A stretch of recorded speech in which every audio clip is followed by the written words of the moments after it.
got episode 2 coming up. Hanging with the dogs. We're here with Mike Dog. Brian says Mike Dog. You know the name. You know the face. I got ISO Fam K Khalil Brantley coming on with me here in a second. There you go. He just joined. Let me get him up in here. Request to join. Khalil. I can get you up in here, my boy. Pretty much hanging with the dogs. It's just me talking with the guys, some of the former alumni, seeing where they are now compared to where they were. Grind session experience, playing on the grind, how it's helped them, now. Pretty much, hanging with the dogs. They got to be a dog to get on here. So. Put him in this thing. Yeah. What do you do? Yeah, what's good, my brother? Nah, I'm cool. Yo, it's mad cold outside. Yo, Where you at? Right now, I'm in Memphis, man. I'm on the road. You feel me? Headed to knock something down. You feel me? Yeah. Where you at? You on campus? Yeah, I'm chilling in my room. For now. Man, you got in here and turned up immediately. You got 22 of them things. My boy. First off, man, how you been, dog? I'm cool and chilling. Yes, sir, man. Season just ended. I know you got some decisions you got to make here soon, but we'll leave that for later on. So, right. First off, ISO Fam K, Khalil Brantley. Give them an introduction, man. A little introduction, man. What you mean, Like, my name Khalil Brantley. I go to LaSalle University. I just ended my freshman year with them. I am in the portal, but it's with the option. I'm still in the gym working every day, making sure everything right. I just got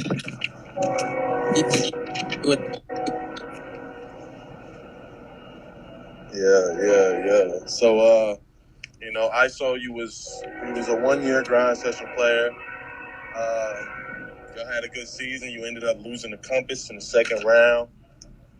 In 22 grind session games, you averaged 12 points, 5 rebounds, 3.3 assists, 2 steals, and your first ever grind session game. Sorry about the train, y'all. Your first ever grind session game, you had a double-double, 13, 10, and 5.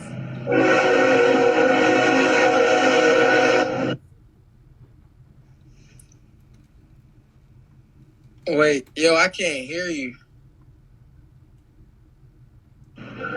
Oh, you muted? You in the country. Where you at? I'm in Memphis, man. Nah, but 22 grind session games, you averaged 12, 5, 3, and 2. First game on, you had 13 points, 10 rebounds, 5 assists, 2 steals. First game on. So, you showed that you was a dog first game on. What was expectations coming from where you was to, coming to the grind session, playing for OSL? Shout out to Coach P for winning the grind session championship this year. I know you was tuned in. So expectations, clearly you had dog expectations coming in, getting your first double-double in the first game. That don't happen often. So tell me what your expectations were leaving public school, coming to a prep school, and getting on this program. Going to OSL was more of a, one of the reasons I left Boys and Girls to start it off was because it was the COVID year, so we didn't have a season, and I needed somewhere to go. And Pete took me in with open arms, and it was like the level we was playing on and the platform that the grind session has. It opens the eyes to like many coaches, and a lot of people wasn't playing. Y'all gave us the opportunity to go to Arizona and play. So, just like being on that level, you got prolific prep. You had Dream City with Shane and all them, and then like you had Arizona Compass with Tata, who just declared for the draft and all that. So it was a lot of, and they was the number one team in the country, and we played them. So it was a lot of great talent. The year before we had Podge, like Jalen Green was in it and all that stuff. So coming into the grind session, I was like, I already got a little buzz, a little name for myself, but why not boost it like somewhere else, like on the West Coast type shit? You feel me? Yeah, man. And shout out, you gave Tata shout out Tata for declaring for the draft, man. I see Reek, I done pinned Reek's comment, he done got in here. Reek always tuned in. That's little bro. We're gonna talk a little bit about, your season highs, coming onto the grind session. Like you said, you already had a name for yourself. Your name was ISOFamK for a reason. You proved that. You had plenty of accolades while here, plenty of accolades before. Season highs on the grind session. Your season high in points was 28. Season high in rebounds was 14. Season high in assists was 8. I need to double check that though, because I feel like you might have had a 10 assist game. You might have. Season high in steals was 6, man. 6, man. You had 3 double doubles, 13 and 10, 28 and 13, 13 and 14. All of them was points and rebounds, and then you flirted with a triple double a few games as well. Being a quote-unquote undersized guard, and I say quote-unquote because we don't care about that. We dogs. You know why I said that. You know how we get down. I'm not ready. So being a quote-unquote undersized guard, did you ever have a situation where you came into the game thinking, maybe your size ain't going to help you or maybe your size will help you?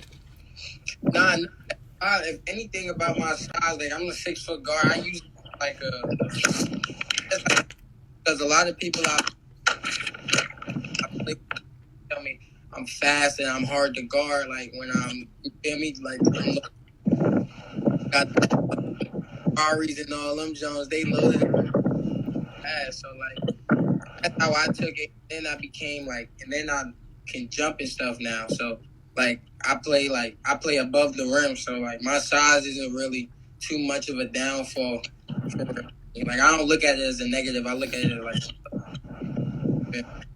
Love the mentality. Coming onto the grind session, I feel like I always have a certain bond with players, but me and you, we became pretty close pretty fast. I look at you like one of my little brothers. What can you talk about, the kind of like family mentality that we have on the grind session? Me coming onto the grind session brand new, you was one of the first people you interviewed, and then like after you chopped it up with me, like what I wanted to do and see where I wanted to go with the grind session thing, like we played the game together a couple times, so like different things like that, like, and it was never like no hatred or nothing, and like the grind session is like if you get to like a tournament where you're gonna have to play somebody and really go at them, and then after the game, y'all cooped up or something. So, we all battle on the floor. When you step on the floor, everything is a battle. You step between those lines, it's a fight, it's a war. But when we step outside them lines, there's a different kind of relationship that we have as far as the players, the coaches, the grind session in general. You remember the 2K tournament? It was crazy. What up, Josh Nickelberry? I see you in here. The 2K tournament was crazy because we had kids from 16 different teams all in the same room, and everybody bonded, bro. There was no bad blood. There was no fighting or arguing. Everything was like playful. Like everything was created towards the 2K game. Hey, who won that 2K tournament? That boy ISO got him a dub. Got him a dub. Who won that tournament? ISO FamK. Okay. Yeah, he turned up though, and talk a little bit about how that experience was. Being in the bubble, being around the people who think of this as a family, the 2K tournament, just the whole championship experience. Oh, okay. Being in the bubble, it's not so much you can do, but it's a lot you can do at the same time. Because we was kind of in Arizona, so like around around the facility and stuff, it was like little scooters we was able to get on and ride around and stuff like that.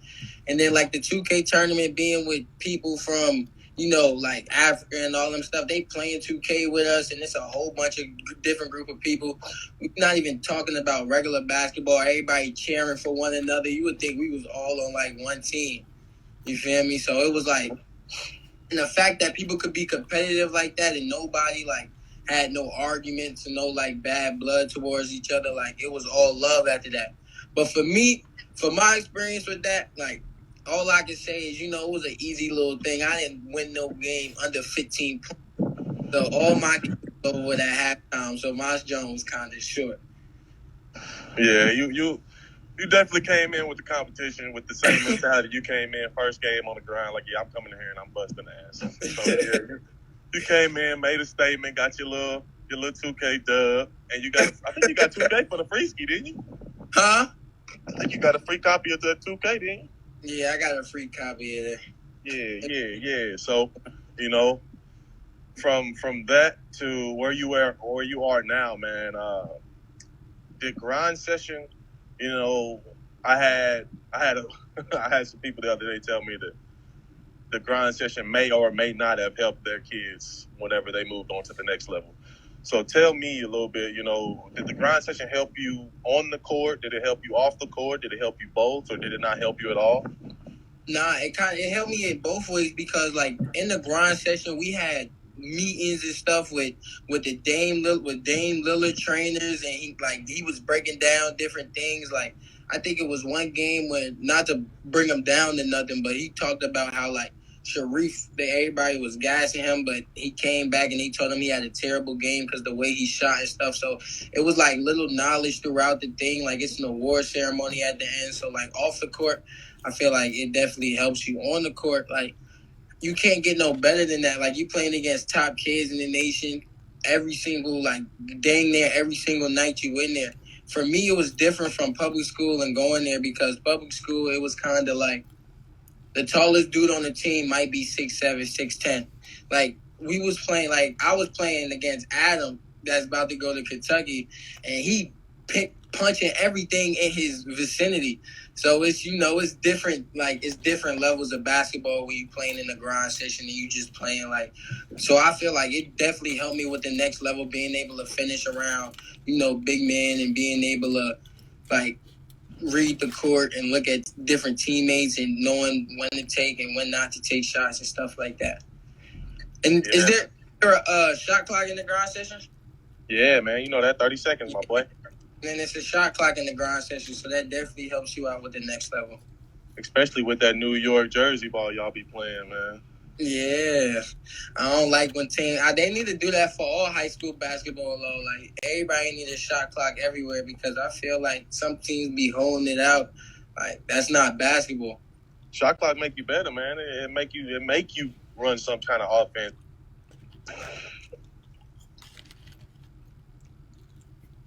All day, you feel me? No, ain't none of that, bro. We getting this 30-second shot clock. If you can't get nothing up in that, then you need to change your offense up. But you were fortunate enough to play with three guys who are considered they're going to be lottery picks this year, man. Shaden, Tata, and Paulo. You got to experience all of them in the same season.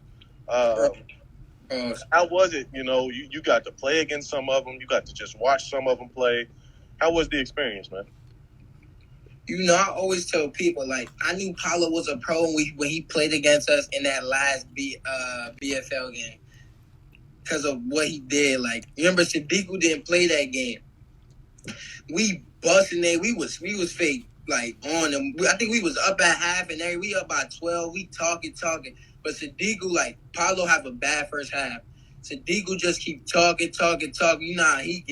He just talking. And he looked, he like, all right. Then he came down and walked down. He like 6'9", 230 at this time.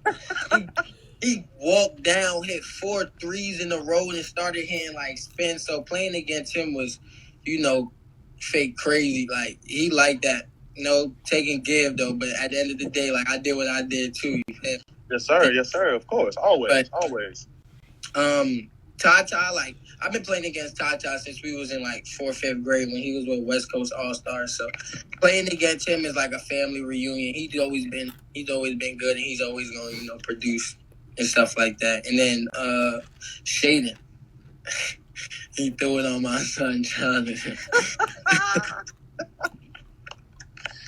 Yeah, he threw it on. You feel me? But he just, he was athletic. We didn't know he could really shoot until he started knocking down a couple shots. So he's a good player.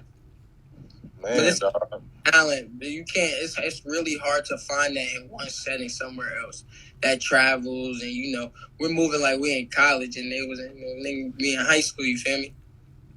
Of course, man. Somebody asked the question down here, man. What does it feel like when you're the underdog? Like when you the underdog, you can't when you the underdog, you just gotta grow a heart. Nobody can teach you that. Like when you the underdog, you gotta know you're the underdog. Even when you the favor, always go into something as the underdog because you never know what type of day it'll be for you or what type of day it'll be for them. So on the court, you just gotta be able to do all the little intangible things. I was 6 foot grabbing 14, 16 rebounds. We don't do that. So it just come with heart. It's something that you can't teach, you can't coach. I can't tell you how to be the underdog, and come up out of that. That's the only advice I can give you. I can vouch for that. Boy was 6 foot grabbing 14, 15, 16 rebounds a game. It don't really make sense, but it do make sense because that's that dog mentality, man. You never really look at Khalil as an underdog because you know what kind of game he brings, you know what kind of heart he brings. His heart matches his game. They say hard work beat talent when talent don't work hard, but you got hard work, you got talent, and it's gonna help you succeed, continue to succeed. Talk a little bit about your brand real quick. Give about five more minutes. And talk little bit about your brand, man. ISO fam. I wanted to put the hoodie on. It's at the crib, man. Yeah, I got a shirt on right now. Hey. Yeah. But I got the ISO fam junk, the ISO fam. It's a brand that I came up with that I've been working on. I got some new drops about to come out with one of my guys that we've been working real hard on. So I got a summer drop about to come out. Stay tuned for that. And it's a whole bunch of, further things, a whole bunch of collaborations that I got in store for the future that, it's going to come. I just dropped my NFT. So go tune in on the new NFTs and stuff like that. And I appreciate it. And with the new clothing brand, I'll release, show you, put pre-orders and all that stuff in, but all of it's coming real soon. iPhone cases to sweatsuits and all types of headbands, everything. And Mike gonna be rocking it. Yeah. Shout out to OSL for joining in, man. Shout out to y'all alum. The real OSL is tuned in. Dante Prescott is tuned in. Shout out to y'all fellas. Congratulations once again. Right, tip this shit. Just know I was it's tip time. It's tip time. Yeah, Pete. Nah, but so one of the main reasons why I said I wanted to get you on here is because I know that you're popular in social media. You got your own brand. You're one of those guys that's controlling your brand, controlling your narrative, and that's one of the things we're trying to preach to these guys that's doing the NIL deals now. It's controlling the brand, controlling the narrative, and just be safe. So give me a couple pieces of advice you got to anybody who has NIL deals coming after them, or they have NIL deals and they're shorting their future. What's just a word of advice you got about controlling the narrative and being smart? Okay, just with everything, you can't say yes to everything. You gotta not with yourself, but maybe with a parent or maybe a family friend, or even if you have a lawyer or a legal team, you look over with them to make sure everything is right, because nowadays people are getting paid off of other people's name, image, and likeness. So with all of that being said, you want to protect yourself, especially if you're high up. You want to protect yourself and protect what you're doing. So make sure before you sign anything and do anything, put your name on any type of paper. Make sure you have what you want, and everything that's in the contract or everything that that you're signing off to that you can do and that you're willing to do, and something that you may like to do.